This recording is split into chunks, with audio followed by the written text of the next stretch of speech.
Hi, kids. Number 32, greatest films of all time.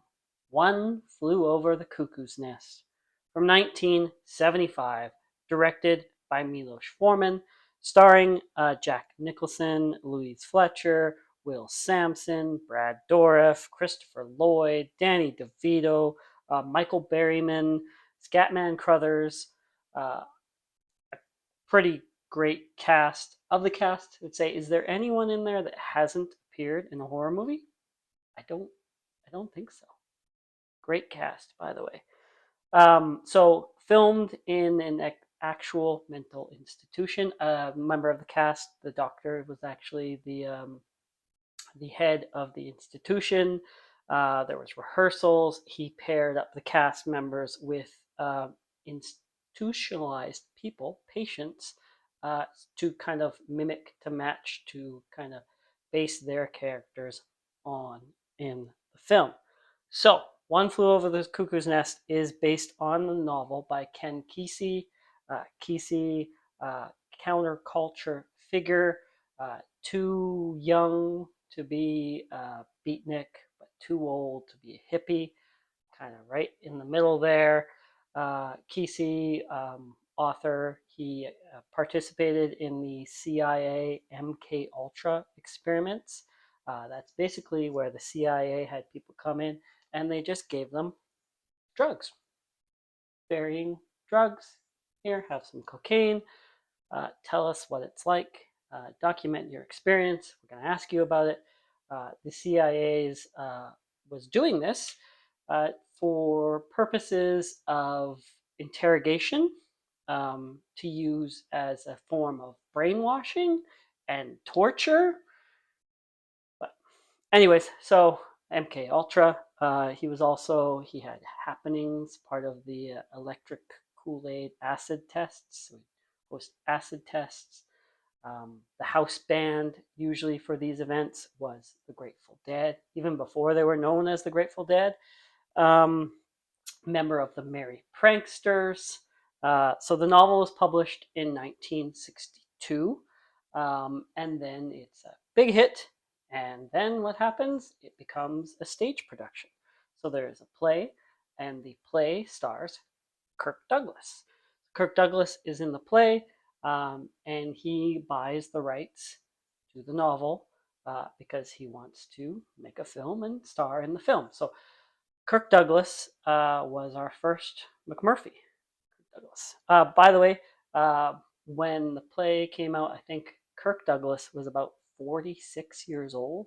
So even at that point, probably a little too old to be portraying McMurphy, especially because of his relationship with that young girl.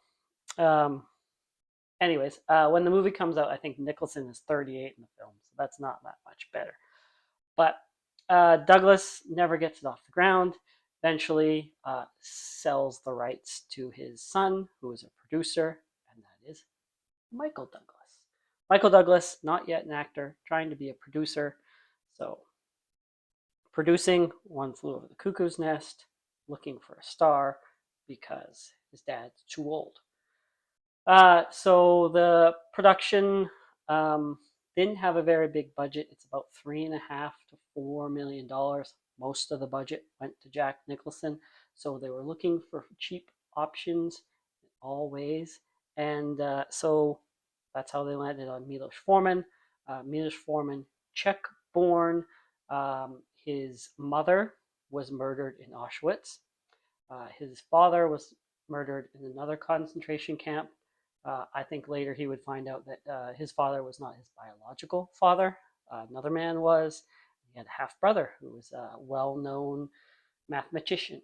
Anyway, so Foreman was part of the Czech New Wave film movement in the 60s. A bunch of films in the 60s, Czech Republic. Um, and then came over to America and wasn't as successful, had a bunch of flops. Um, yeah, so he was on the radar because he was an affordable director who has shown he is a skilled director. That's how we get Milos Forman.